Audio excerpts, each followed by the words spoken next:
जय Hind दोस्तांनो, exam गुरुकुल या YouTube चॅनलमध्ये आपले सर स्वागत. मित्रांनो, आधुनिक भारताचा इतिहास या अभ्यासमालेमध्ये आपले परत एकदा सहर्ष स्वागत. मित्रांनो, भारताचे जे अतिशय प्रमुख गव्हर्नर जनरल होते असे लॉर्ड डलहौसी यांचा संपूर्ण घटनाक्रम आपण या छोट्याशा व्हिडिओ लेक्चरमध्ये घेऊन येणार आहोत. तर सर्वप्रथम आपल्याला लक्षात ठेवायचे दोस्तांनो की गव्हर्नर जनरल लॉर्ड डलहौसी यांचा कालावधी कोणता, तर तो आहे 1848 ते 1856. बरं का, म्हणजे साधारणतः 8 वर्ष हे भारतामध्ये सत्तास्थानी होते. आता मी शब्द कोणता वापरतोय, गव्हर्नर जनरल. यांना व्हॉइसरॉय मी म्हणत नाहीये, कारण की व्हॉइसरॉय हे जे पद आहे हे व्हिक्टोरिया राणीच्या जाहीरनाम्यानुसार किंवा 1858च्या कायद्यानुसार जे आहे ते निर्माण झालेलं आहे. त्यामुळे हे आहेत कोण, गव्हर्नर जनरल. आता याच गव्हर्नर जनरलना आपण काय म्हणतो, आधुनिक भारताचा निर्माता. आता असं का म्हणायचं, कारण की अतिशय मुत्सद्दी व्यक्तिमत्व, अतिशय धोरणी व्यक्तिमत्व, एक धोरणी राजकारणी म्हणून लॉर्ड डलहौसी यांचा परिचय आपल्याला करून द्यावा लागेल. कारण की रक्ताचा एकही थेंब न सांडता ब्रिटिश साम्राज्याचा जेवढ्या प्रचंड प्रमाणात विस्तार यांनी केलेला आहे तेवढा इतर कोणत्याही गव्हर्नर जनरलला किंवा कोणत्याही व्हॉइसरॉयला जमलेला नाही. तर दोस्तांनो, त्यात आधुनिक भारताचे निर्माते आणि यांनी भारतात प्रचंड मोठ्या प्रमाणात विस्तार कसा केलेला आहे याचे काही घटक सुद्धा आपल्याला लक्षात घ्यायचे आहेत. दोस्तांनो, सर्वप्रथम आपल्याला लक्षात ठेवायचं आहे 1848 हे साल आहे आणि या वर्षी यांनी दत्तक वारसा नामंजूर पद्धती त्याचप्रमाणे खालसा पद्धती जी आहे त्याचा अवलंब करण्यास सुरुवात केली. आता या दोन पद्धती काय होत्या हे आपण लक्षात ठेवावं. सर्वप्रथम पाहूया आपण दत्तक वारसा नामंजूर पद्धती. एखाद्या भारतीय राजाला जर औरस पुत्र नसेल तर त्या काळातल्या परंपरेनुसार तो राजा एखाद्या मुलाला दत्तक घ्यायचा आणि त्याला राजगादीवरती बसायचा आणि त्या माध्यमातून राज्यकारभार जो आहे तो चालवला जायचा. मात्र या कायद्यानुसार म्हणजेच दत्तक वारसा नामंजूर पद्धतीनुसार अशा पुत्रांना राजगादीवरती बसण्याचा अधिकार जो आहे तो नाकारण्यात आला. दत्तक पुत्रांना राजगादीवरती बसण्याचा अधिकार जो आहे तो नाकारण्यात आला आणि ऑटोमॅटिकली ज्या राजांना औरस पुत्र नाहीये अशांची राज्य जे आहे ते ब्रिटिश लोक आपल्या ताब्यात घ्यायला लागले. अशा प्रकारची पद्धती. नंतर दुसरी जी पद्धती आहे ती खालसा पद्धती, ज्याला अनेक्सेशन म्हणतो, की एखाद्या राज्यामध्ये जर गैरकारभार असेल आणि असं जर ब्रिटिशांना वाटलं तर ते राज्य सुद्धा ब्रिटिश जे आहे आपल्या ताब्यात घेऊ शकतात. तर दोस्तांनो, या गव्हर्नर जनरलनी फार मोठ्या प्रमाणात ब्रिटिश साम्राज्याचा काय केलेला आहे, विस्तार केलेला आहे. आता कोणकोणत्या माध्यमातून हा विस्तार झालेला आहे तर आपल्याला पहिल्यांदा लक्षात ठेवायचे 3 प्रकार आहेत. पहिल्यांदा युद्धाद्वारे ब्रिटिश प्रदेशाचा विस्तार केला. काही प्रदेशांशी किंवा काही राज्यांशी लॉर्ड डलहौसीने डायरेक्ट युद्ध केलेलं आहे आणि तो प्रांत आपल्या ताब्यात घेऊन टाकलेला आहे. दुसरा जो प्रकार आहे तो आहे दत्तक वारसा नामंजूर पद्धती. याद्वारे सुद्धा विस्तार केलेला आहे. आता दत्तक वारसा नामंजूर पद्धती काय हे ऑलरेडीच मी तुम्हाला सांगितलेलं आहे, त्यामुळे याच्याबद्दल डिटेलमध्ये बोलण्याचं काही कारण नाही. आणि तिसरा जो प्रकार आहे त्याच्याबद्दल सुद्धा आपण बोललेलो आहे, गैर प्रशासनाच्या आधारावरती राज्य ताब्यात घेऊन विस्तार केला. फाईन, याच्याबद्दल सुद्धा आपण बोललेलो आहे. तर आपल्याला लॉर्ड डलहौसी यांचा फोटो दिसतोय. त्यांनी ब्रिटिश साम्राज्याचा फार मोठ्या प्रमाणात विस्तार केला, ही बाब आपल्याला लक्षात ठेवायची.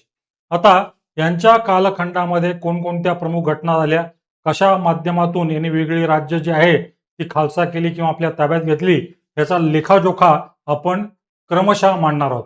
तर सर्वप्रथम दोस्तांनो, डायरेक्ट युद्धानुसार ब्रिटिश प्रदेशाचा जो विस्तार केलेला आहे तो कसा केलेला आहे, तर सर्वप्रथम आपल्याला लक्षात ठेवायचं आहे की 1848 ते 1849 या दरम्यान दुसरे अँग्लो शीख युद्ध झाले.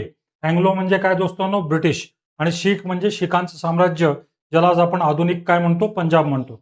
आणि या युद्धामध्ये शिखांचा पराभव झाला आणि पंजाब राज्य जे आहे ते ब्रिटिशांनी ताब्यात घेऊन टाकलं. नंतर आणखीन एक प्रकार जो केलेला आहे तो 1852 ते 1853 इथं झालेलं आहे दुसरं अँग्लो बर्मीज वॉर.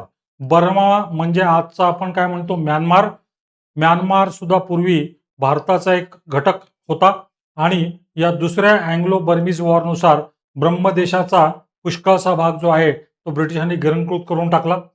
मग 1850लाच यांनी काय केलेलं आहे तर दक्षिण सिक्कीम मधील तराई नावाचा जो प्रदेश आहे तो सुद्धा आपल्या ताब्यात घेऊन टाकलेला आहे. आणि हे सर्व कोणत्या माध्यमातून केलेलं आहे, प्रत्यक्ष युद्धाद्वारे. मग दत्तक वारसा नामंजूर पद्धतीद्वारे यांनी कशा कशा प्रकारे विस्तार केलेला आहे. ज्या राजांना औरस पुत्र नव्हता अशांची राज्य लॉर्ड डलहौसीने आपल्या ताब्यात घेतलेली आहे. आणि दत्तक वारसा नामंजूर पद्धतीनुसार सर्वप्रथम जे राज्य ताब्यात घेण्यात आलं ते आहे कोणतं दोस्तांनो? सातारा. ही बाब आपण लक्षात ठेवायची. वर्ष कोणतं आहे? 1848. मग दोस्तांनो, जयपूर नावाचं राज्य ताब्यात घेतलेलं आहे केव्हा? 1849ला. मग संबलपूर नावाचा जो प्रांत आहे तो ताब्यात घेतलेला आहे केव्हा? 1849ला. मग भगत नावाचं एक राज्य आहे, छोटंसं राज्य, ते ताब्यात घेतलेलं आहे 1850ला. उदयपूर ब्रिटिशांनी आपल्या ताब्यात घेतलेलं आहे 1852ला. आणि झाशीची राणी लक्ष्मीबाई ज्यांनी घोषणा दिली होती, मैं अपनी झाशी नहीं दूंगी, अशा झाशीच्या राणीचं राज्य जे आहे ते ब्रिटिशांनी ताब्यात घेतलेलं आहे 1853ला. आणि सरते शेवटी दत्तक वारसा नामंजूर पद्धतीद्वारे सर्वात शेवटी ताब्यात घेण्यात आलेलं राज्य कोणतं आहे? ते आहे कोणतं किंवा कोणतं संस्थान आहे? ते आहे नागपूर संस्थान 1854ला. आता तिसरा जो प्रकार आहे, गैर प्रशासनाच्या आधारावरती जे ब्रिटिशांनी राज्य ताब्यात घेतलेले आहेत त्यामध्ये सर्वप्रथम आपल्याला उल्लेख करावा लागेल वराड प्रांताचा. वराड प्रांत जो आहे तो ब्रिटिशांच्या ताब्यात गेलेला आहे 1853ला. आणि अवध नावाचा जो प्रांत आहे तो ताब्यात गेलेला आहे ब्रिटिशांच्या कोणत्या वर्षी? 1856ला. या सर्व माध्यमातून आपल्या साम्राज्याचा लॉर्ड डलहौसीने मोठ्या प्रमाणात विस्तार केलेला आहे. आता याशिवाय काय महत्वाच्या घटना लॉर्ड डलहौसी यांच्या काळात घडलेल्या आहेत? तर सर्वात पहिल्यांदा आपल्याला लक्षात ठेवायचं आहे की 1851ला लॉर्ड डलहौसी यांच्या काळातच पहिली टेलिग्राफ लाईन सुरू झालेली आहे. आणि कोणत्या दोन शहरादरम्यान ही संदेशवहनाची योजना जी आहे ती कार्यान्वित करण्यात आलेली आहे दोस्तांनो? आपल्याला लक्षात ठेवायचं आहे कलकत्ता आणि दुसरं जे ठिकाण आहे ते आहे डायमंड हार्बर. कलकत्त्यामधीलच ठिकाण आहे, पण इथं ब्रिटिशांनी संदेशवहनाच्या माध्यमातून या दोन प्रांतांचा जो आहे तो संपर्क घडून आणलेला आहे. मग सर्वात महत्वाची गोष्ट आपल्याला लक्षात ठेवायची आहे, लॉर्ड डलहौसी, बरं का, या नावातच सगळं आलेलं आहे. ते अतिशय हौशी होते. यांच्या काळामध्ये भारतात अनेक मोठ्या प्रमाणात सुधारणा पण करण्यात आलेल्या आहेत. आता कोणती महत्वपूर्ण सुधारणा आहे? 1853ला 16 एप्रिलला यांच्याच कालावधीमध्ये भारतात पहिली रेल्वे जी आहे ती सुरू झालेली आहे. आणि पहिली रेल्वे आपल्या इथं दिसतीये. आणि पहिला रेल्वे प्रवास जो झालेला आहे तो कोणत्या दोन ठिकाणांदरम्यान झालेला आहे?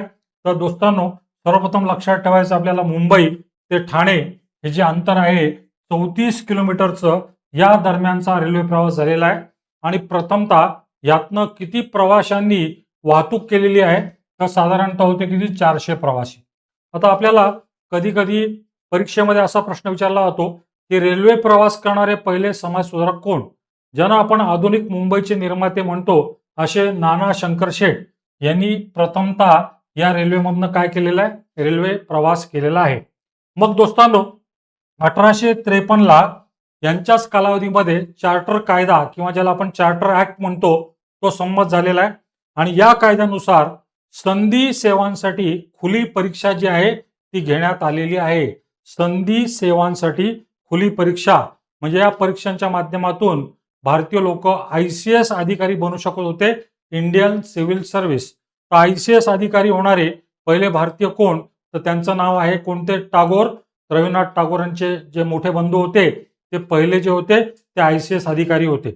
तर दोस्तांनो, 1854ला यांच्याच कालावधीमध्ये नवा पोस्ट ऑफिस कायदा जो आहे तो संमत झालेला आहे. टपाल तिकीट सुद्धा जी आहे ती वितरित झालेली आहेत. आणि 1854लाच यांच्याच कारकिर्दीमध्ये पब्लिक वर्क्स डिपार्टमेंट, ज्याला आपण मराठीमध्ये सार्वजनिक बांधकाम खातं असं म्हणतो, त्याची सुद्धा स्थापना झालेली आहे. दोस्तांनो, सार्वजनिक बांधकाम खातं स्थापन होण्याच्या अगोदर रस्ते बांधणी, पुलाची बांधणी अशा प्रकारची कामं सैनिकांना करावी लागायची.